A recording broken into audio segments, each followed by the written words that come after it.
అయితే ఇక్కడ ఒకటి ఉంది, నేను ఈవెన్ టీడీపీ వాళ్ళని కూడా క్వశ్చన్ చేస్తాను. అంటే పారిశ్రామికవేత్తలు ఎటువంటి అక్రమాలు లేకపోతే కేసులు ఉన్నా కానీ తప్పిచ్చేస్తారా, ఇలాగూ ఎంకరేజ్ చేస్తారా, అది కూడా అడగాలి. ముందు మీరు చెప్పండి, మరి తరిమేసిన ఆయన వస్తున్నారంటే కేసులు తప్పించుకోవడానికి వస్తున్నారు అనుకోవాలా? ఎందుకంటే ఆయన మీద ఎలాగో కేసు లేదు ఇక్కడ ఏపీలో.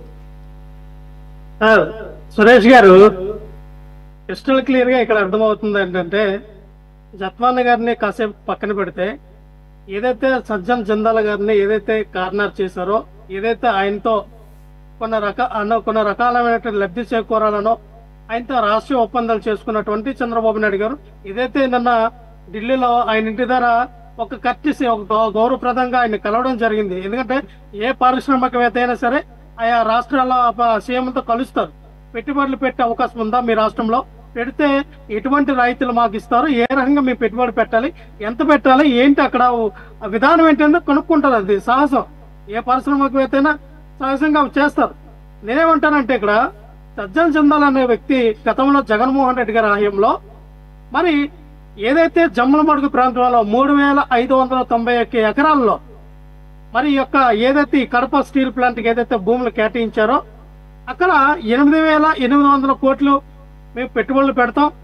దీన్ని పరోక్షంగా ప్రత్యక్షంగా ఒక 2,500 మందికి, పరోక్షంగా 25,000 మందికి, దాదాపుగా 30,000 మంది అక్కడ ఉద్యోగస్తులకు ఉపాధి కలుగుతుంది అని చెప్పడం జరిగింది, శంకుస్థాపన వేశారు. అలాగే అక్కడ ప్రభుత్వం ద్వారా ఆయా కంపెనీకి 100 కోట్ల ద్వారా లబ్ధి చేకూరేలాగా ఇన్ఫ్రాస్ట్రక్చర్ డెవలప్మెంట్ చేయడం జరిగింది. అక్కడ ఉన్నటువంటి రోడ్లు కానీ, అక్కడ ఉన్నటువంటి రైల్వేకి అనుకూలంగా ఏదైతే కృష్ణపట్నం పోర్ట్ ఏదైతే ఉందో 225 కిలోమీటర్లు ఆ పోర్టు దగ్గరలో మరి ఇవన్నీ కూడా వాళ్ళకి రైల్వేకి లైన్లు కానీ, విద్యుత్ ఇవన్నీ కూడా ప్రతిదీ కూడా అన్ని సమకూర్చింది ప్రభుత్వం. 2 TMCల వాటర్ కూడా ఏదైతే అక్కడ ఉన్నటువంటి ప్రాజెక్టు జోడాలో ప్రాజెక్ట్ ఏదైతే ఉందో దాని నుంచి 2 TMCల వాటర్ కూడా మరి ఆ కంపెనీకి ఆ రోజులో ఇవ్వడం జరిగింది. సో అంతా ఒక ఎత్తు అయితే, చంద్రబాబు నాయుడు గారు అధికారంలోకి వచ్చిన తర్వాత ఈ జత్వాని కేసును తెరపై తీసుకొచ్చి ఏదైతే కడపలో స్టీల్ ప్లాంట్ ఉండకూడదు, కడపలో ప్రజలకు ఉద్యోగాలు రాకూడదు, కడపలో ప్రజలు నిరుద్యోగులతో అలమటించిపోవాలి, అసలు కడప బాగుపడకూడదు. ఇప్పుడు వచ్చిన కంపెనీ ఎక్కడ కడుతున్నారండి? కడపలో కడతా ఉన్నారు. ఎక్కడ శంకుస్థాపన చేస్తారండి? 8,000 కోట్లు అండి, 8,000 ఉద్యోగాలు ఇస్తారండి. అది 2029 కల్లా కంప్లీట్ అవుతుందా? ఇదంతా అబద్ధం, ఏది కంప్లీట్ అవ్వదు.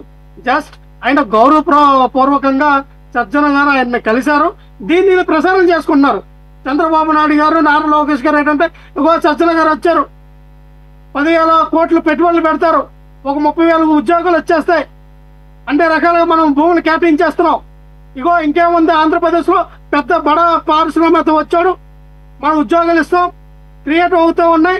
ఇంకొక ఐరన్ ఓర్ సంబంధించిన ఫ్యాక్టరీ, అంటే అవసరమైతే కడప ఉక్కు ఫ్యాక్టరీని తలదన్నేలాగా, అవసరమైతే ఆసియా ఖండంలో పెద్దది, ఇంకా అవసరమైతే ప్రపంచంలో పెద్దది అని మీరు సాటింపు వేసినా వేస్తారు. ఎందుకంటే ఎటువంటి డౌట్ లేదు. నేను ఒకటే చెప్తాను సార్, గ్రౌండ్ రియాలిటీ ఏంటి, what is the ground reality, అది మనం చూడాలా. మనం ఏదో పేపర్ ప్రకటనకో, టీవీ ఛానల్ ప్రకటనకో పరిమితం అయిపోవడం కాదు. గ్రౌండ్ రియాలిటీ ఏంటో ఒక నిమిషం ఆగండి. ఇదేదో గవర్నమెంట్ ఏదో చెప్పింది అని కాదు నేను డిబేట్గా తీసుకుంది. ఇది ఎకనామిక్ టైమ్స్లో నిన్న వచ్చినటువంటి వార్త. అదొక ఫైనాన్స్ మేజర్గా ఉన్నటువంటి ఒక పేపర్. అది నేషనల్ వైడ్గా రెప్యుటేషన్ ఉన్నటువంటి ఒక పత్రిక. ఆ ఇంగ్లీష్ పేపర్లో వచ్చింది, నేను తీసుకున్నాను డిబేట్ గా. ఏదైనా ఆయన మానిపులేట్ చేయగలరు చంద్రబాబు నాయుడు గారు, ఏ వార్తలైనా రాయించగలరు, ఇంటర్నేషనల్ పేపర్లో కూడా రాయించగలరు చంద్రబాబు నాయుడు గారు. ఆయనకి ఆ ఇన్ఫ్లుయెన్స్ ఉంది సార్. నేను ఒకటే చెప్తూ ఉన్నా, నేనేమంటాను ఇక్కడ ఎవరన్నా ఏపీకి సంబంధించిన పేపర్లు అలాంటి ఇన్ఫ్లుయెన్స్ చేస్తారు, కానీ దేశం అంతా ప్రచారం చేసుకోవాల్సిన అవసరం ఉందండి దీంట్లో అంత అవసరం ఏముంది అసలు? అసలు చంద్రబాబు నాయుడు సీఎం ఒక నిమిషం ఆగండి. అసలు జిందాల్ అనే వ్యక్తి, ఆ కంపెనీ ఒప్పందం చేసుకుందని ఎకనామిక్ టైమ్స్ రాస్తుందా? ఏం మాట్లాడుతున్నారు? జాయింట్ వెంచర్ అని చెబుతుంటే నేను చెప్పేదేనండి సార్, నేను చెప్పేదేనండి, ఒప్పందం చేసుకోవచ్చు, కానీ అది గ్రౌండ్ రియాలిటీ. ఏదైతే ఇప్పుడు కడప స్టీల్ ప్లాంట్ ఏదైతే జరిగిందో అలాగే జరగదని గ్యారంటీ అండి అన్నా. కడప స్టీల్ ప్లాంట్ ఎందుకు మరి కంప్లీట్ అవ్వలేదు? ఎందుకంటే దాన్ని 3,500 ఎకరాలు ఇచ్చి ఎందుకు ఆగిపోయింది? అదే మీరే చెప్పాలి సమాధానం. మీరే చెప్పాలి సమాధానం. మీరే చెప్పాలి సమాధానం. ఒక నిమిషం ఆగండి. మీరు వినడం కూడా అలవాటు చేసుకోండి. ఒక నిమిషం ఆగండి. మీరు వినడం కూడా అలవాటు చేసుకోవాలి. ఆగండి, ఒక నిమిషం ఆగండి. కాదు, అది ఎందుకు ఆగిందో మీరే చెప్పాలి. చెయ్యాలి చెల్లికి పెళ్లి మళ్ళీ అని చెప్పేసి శంకుస్థాపన 2-3 సార్లు చేశారని షర్మిల గారు వెళ్ళేసి అక్కడ కొబ్బరికాయలతో నిరసన తెలిపారు, గుర్తులేదా? నన్ను మాట్లాడినాను సార్. నేను అన్నదేనంటే సురేష్ గారు, మేమే చెప్పాలంటే మీకు కేటాయించాం. ఆయా సంస్థకి ఏం కావాలి, వాళ్ళ కంపెనీ పెట్టడానికి ఏ అవసరాలు ఉన్నాయో ప్రతిది కూడా మేము ఇచ్చాం. అలాగే ఇప్పుడు వచ్చినటువంటి సజ్జన జందాలు ఏదైతే ఉన్నారో మీరు చెప్తూ ఉన్నారు, ఏదైతే ఏపీఎండిసి అంటే ఆంధ్రప్రదేశ్ మినరల్ డెవలప్మెంట్ కార్పొరేషన్ ఏదైతే ఉందో, వీళ్ళు మొత్తం ఏం చేశారంటే 1,91,000కి ఈ ఆంధ్రప్రదేశ్ రాష్ట్రంలో ఉన్నటువంటి ఖనిజ సంపదనంతా కూడా ప్రైవేట్ పరానికి అమ్మేశారు. అందుకనే సజ్జన చందాలు తీసుకొచ్చారు ఇక్కడికి. ఆ విషయం చెప్పరండి. సజ్జన చందాలు 89%, ఏపీఎండిసి 11% ఎందుకు పెట్టుబడులు పెడుతున్నాయి? ప్రైవేట్ పరం చేస్తున్నారు దండుకాలు కాబట్టి. Okay, right. మీకును మీ నాయకుడికి ఒక క్లారిటీ ఉండాలండి. భూమన్ కరుణాకర్ రెడ్డి లాగానే మాట్లాడుతున్నారు మీరు కూడా. ఆయనేమో సజ్జన జిందాలు తరివేశారంటాడు, సజ్జన జిందాలు వస్తేనేమో మీరేమో అమ్మేశారంటారు. ఏం మాట్లాడుతున్నారండి? సంపత్రాజు గారు చాలా క్రిస్టల్ క్లియర్ గా చెప్పాను సార్. సజ్జన జిందాల్ గారిని మళ్ళీ ఎందుకు తీసుకొచ్చారు? ఏపీఎండిసి ఏవైతే ఈ రాష్ట్రంలో ఉన్నటువంటి ఖనిజ సంపదనంతా కూడా 10,500 కోట్ల అప్పులు తీసుకొచ్చింది సార్. ప్రైవేట్ సంస్థలకి అమ్మాలి, అదే నేను చెప్పేది. లబ్ధి చేకూర్చాల విధానం. కాసేపు క్రితం మాట్లాడిన దాంట్లోనేమో ఒక నిమిషం ఆగండి. ఓకే, మీ పాయింట్ అర్థమైంది. మీ పాయింట్ అర్థమైంది సార్. మీ పాయింట్ అర్థమైంది. మీ పాయింట్ అర్థమైంది సార్. సంపత్రాజు గారు, సంపత్రాజు గారు టైంలో వచ్చింది, కంటిన్యూ సార్. ఇప్పుడు ఎకనామిక్ టైంలో ఏదైతే వచ్చిందో దాని గురించి మనం కానీ మాట్లాడుకున్నట్లయితే, జిందాల్ స్టీల్ అనేది ఏంటంటే it's limited company, listed company అని.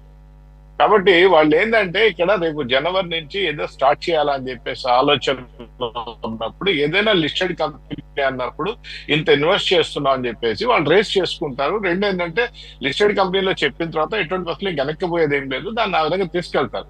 కాబట్టి ఆంధ్రప్రదేశ్ లో ఏదైతే స్టార్ట్ చేస్తున్నారో జిందాల్ స్టీల్ అనేది కడపలో అది స్టార్ట్ చేస్తున్నారు. దానికి తగ్గట్టుగా దానికి ఏదైతే మన ఐరన్ ఓర్కి సంబంధించి ఏదైతే కావాలో, అంటే ఏదైతే దానికి తీసుకోవాలో దానికి సున్నపు ఉంటుంది కదా, దానికి సంబంధించి ఖనిజ దానికి కావాలి ఏపీడబ్ల్యూసి ఏదైతే ఉందో దాని దగ్గర కూడా జాయింట్ వెంచర్ తీసుకోవడం జరిగింది. 11% వీళ్ళు, 89% వాళ్ళ కింద ఏదో చేస్తున్నారు. కానీ మొత్తం మీద ఇక్కడ ఒక విషయం ఏంటంటే మనకు అర్థం కాంది, ఏదైతే రాష్ట్రానికి సంబంధించి ఏదైనా స్టీల్ ప్లాంట్ వస్తుంది, కానీ రావాలి, స్టీల్ ప్లాంట్ రావాలి, ఇక్కడ రాష్ట్రంలో అభివృద్ధి జరగాలి. అదేవిధంగా జిందాల్ వస్తున్నారు, మంచిదే. అతని మీద ఇంత అభియోగాలు వచ్చినా, ఇన్ని కేసులు జరిగినా ఈ రాష్ట్రంలో లేవు, అన్ని పక్కన పెట్టేసేటువంటి పరిస్థితుల్లో ఇండస్ట్రియలిస్ట్ గా ఆయన ఇక్కడ స్టార్ట్ చేస్తున్నారు. ఆయన ఆదాయాల కోసం ఆయన చేస్తున్నారు. ఎక్కడైనా పెట్టుకోవచ్చు వాళ్ళు. మన రాష్ట్రం గట్టిగా అడుగుతా ఉంది. జగన్మోహన్ రెడ్డి గారు అప్పుడు ఏదైనా ప్రారంభోత్సవాలు చేశాడు, ప్రారంభోత్సవాల దగ్గర అయిపోయింది. ఇప్పుడు మాత్రం గవర్నమెంట్ చేతుల్లో ఇవన్నీ కూడా జరిగిపోయినాయి, ట్రాన్సాక్షన్స్ అన్ని జరిగినాయి, ఎంఓయూలు రాసుకున్నారు, అంతా అయిపోయింది, ల్యాండ్ ఇంత ఇస్తాం అని చెప్పేసి జరిగింది.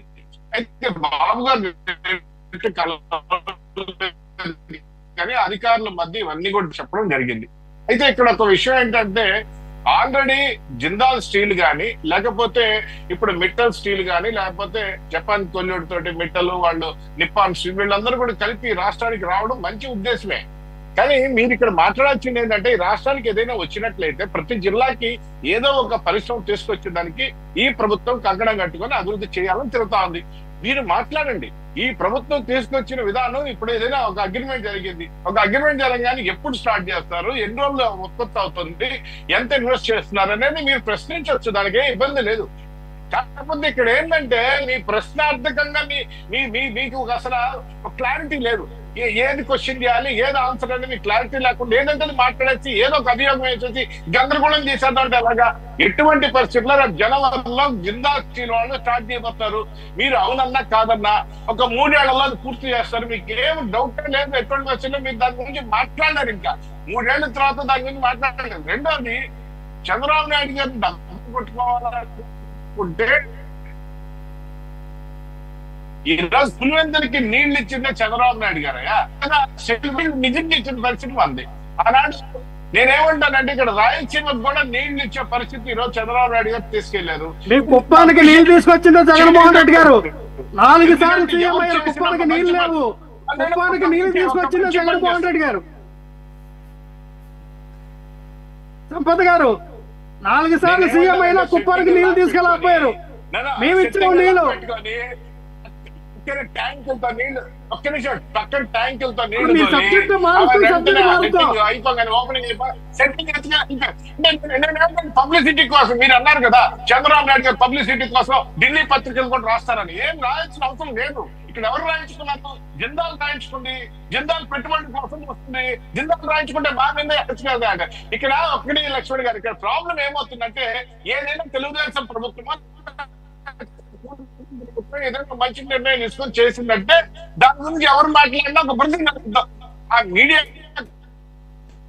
కానీ పత్రికలు కానీ. సంపత్రాజు గారు ఒక్క నిమిషం, ఒక్క నిమిషం.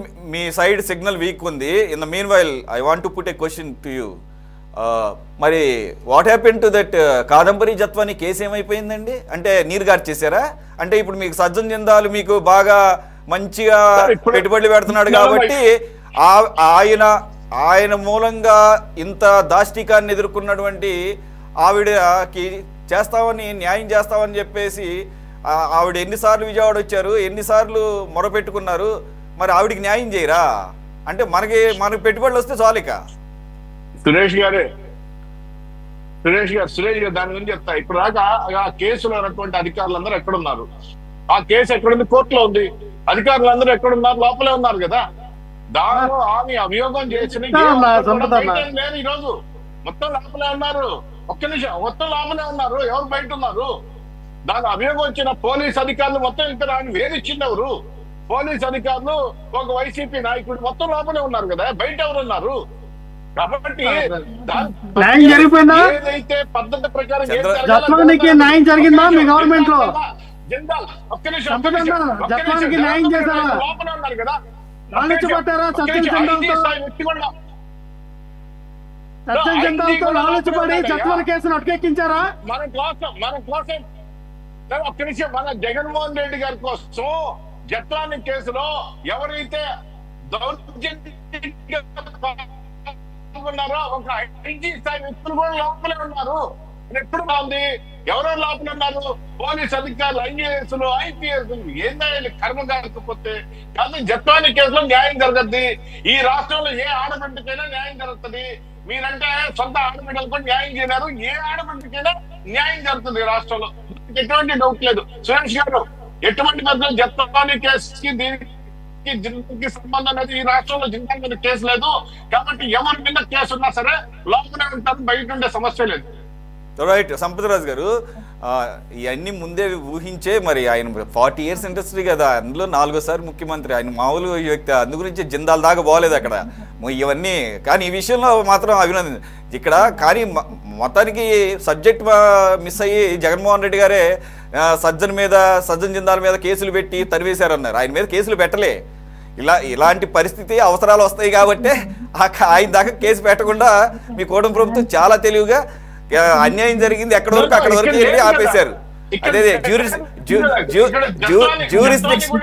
అదే సార్ జ్యూరిస్డిక్షన్ ఓన్లీ ఆంధ్రప్రదేశ్ వరకే పెట్టుకున్నారు. జ్యూరిస్డిక్షన్ ముంబై వరకు పెట్టుకుని ఉంటే సజ్జన్ జిందాల్ మళ్ళా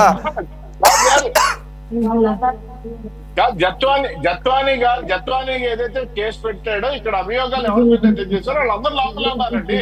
ఇక్కడ కాదంట్లా నేను అదే సార్ చెప్పేది. మేము అప్పుడే ఊహించాము. చంద్రబాబు నాయుడు గారు ప్రో ఇండస్ట్రియలిస్టు, ఆయన ప్రో ఇన్వెస్ట్మెంట్స్ కి అనుకూలంగా ఉంటాడు కాబట్టి అక్కడ దాకా తీసుకెళ్లరు, ఈ కేసు ఇక్కడికే పరిమితం చేస్తారని తెలివిగా అలాగే చేశారు. మీరు ఆ విషయంలో మెచ్చుకోవాల్సిందే. సార్ కృష్ణాంజలి గారు.